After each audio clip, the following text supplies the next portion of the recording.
Nobody cares when a man finds his woman under a bridge. No, I live for Stedman, but you know that Stedman has for many decades been the butt of jokes. Yeah, because of gender rules. Yes. People feel like because she's Oprah Winfrey, who did y'all want her to be with? Barack Obama? That doesn't make sense, guys. I mean, I feel like that's the weird thing about powerful women, what we're left with.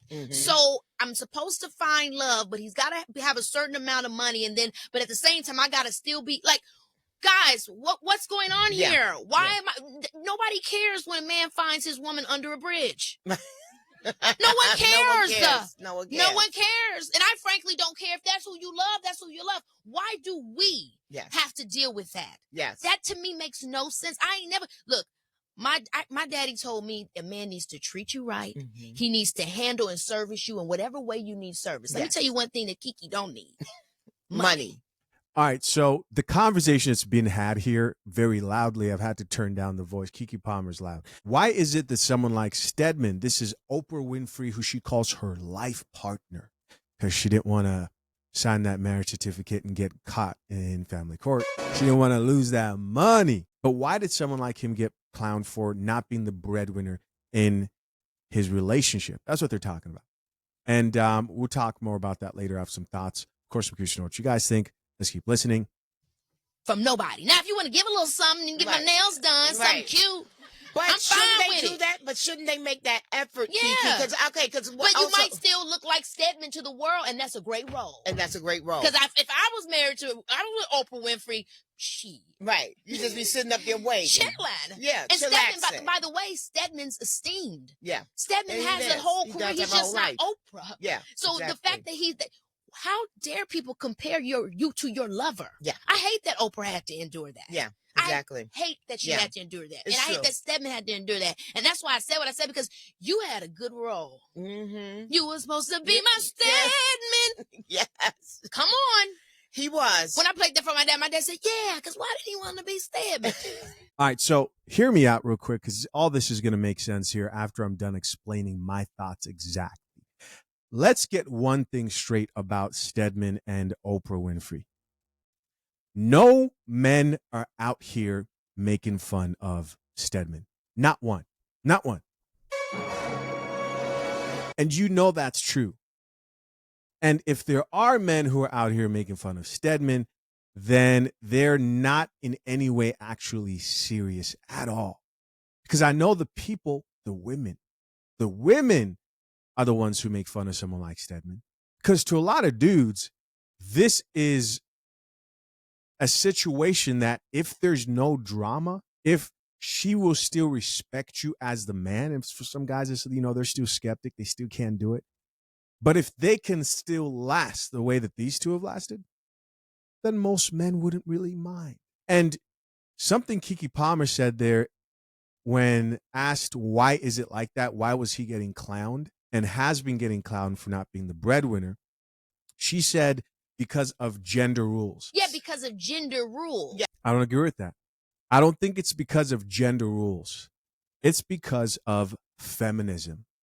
It's because of feminism. You see, what men didn't know when they gave women equal opportunity to go to work and earn and wanted to restructure societies so that women enter the workforce, they didn't know that women would ask for equal pay. They talk about this non-existent pay gap, gender pay gap, right? Follow me here. You have women entering the workforce. Not only do they want to be in the workforce, they're complaining about not being paid as much as the men who, in all honesty, can't work as hard as. But it's not only that. And what feminists want is to get paid the same, right? To get paid the same as a man. They thought that the agreement after that would be, all right, great. We're going to go 50-50 on the bills.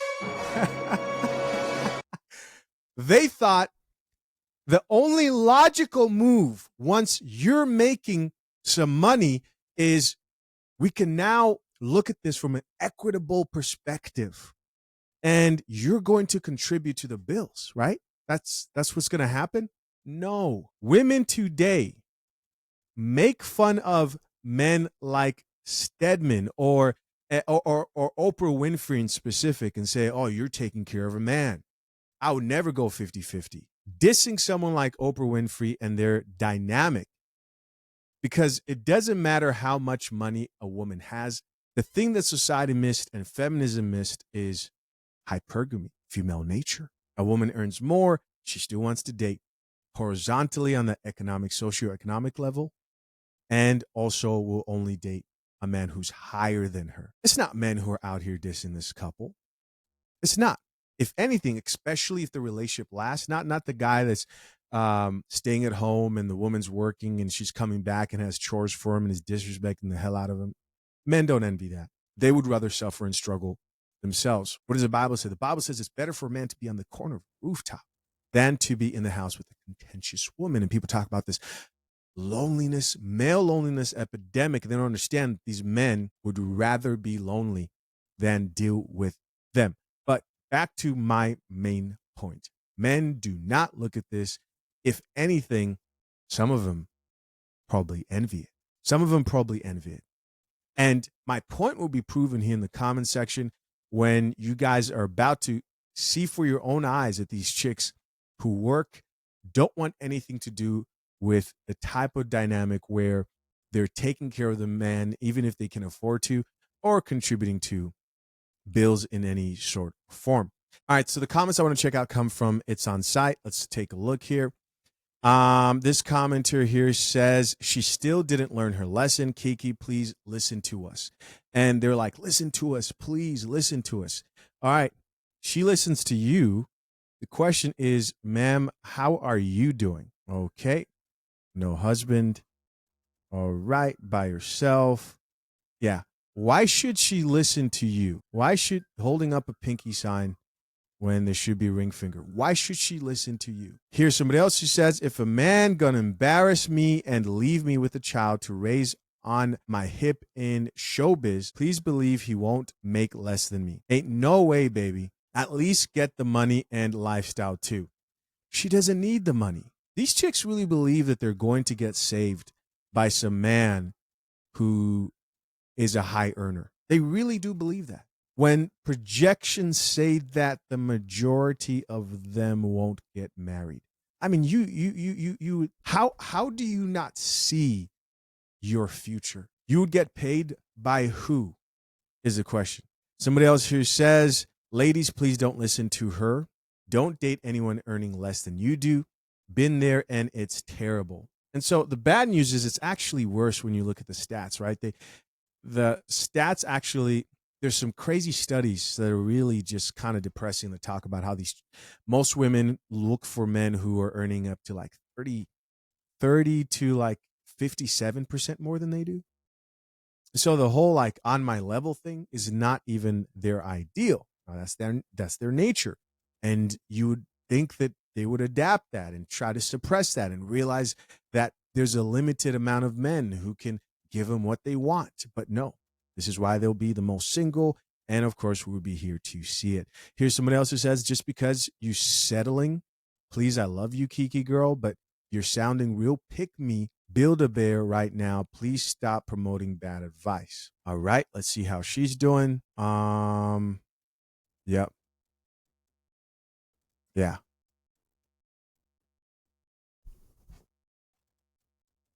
No man in sight. No man in sight. No, I'll have a tea, actually. Bunch of tea in the comment section. All right, here's some possibly good advice here that says, from experience, get with someone you love with or without the money, because money can start looking funny at any time. That's a big one. I always think about that. Like the chicks who sit there and go, I want a man who's making this. Life is so unpredictable. Life changes. We just finished talking about B. Simone and how she's going through financial crisis. You don't think some of these dudes and men go through financial crisis? Life changes. People have to build. And if you're somebody who's just there for the money, then that's going to break you. On top of all this, I really wouldn't suggest anyone marry for love either or for money. Yes, take those two things into strong consideration, but shared values are the most important thing. Goes on to say, and then what are you left with? This is after the money's out. A miserable life with someone you loathe. I am not saying don't have standards and settled for a life of poverty and despair, but what I am saying is that money is not the component that will sustain your relationship, marriage, etc. Loving and liking will. Shared values and a good connection and friendship. Understand the friendship thing is more about making sure that you guys are growing together other than growing apart and not knowing each other. Somebody else who says, no, it won't work, man. I hate to be the bearer of bad news, but most of these chicks are just cooked. It's just what it is. Avoid them like the plague.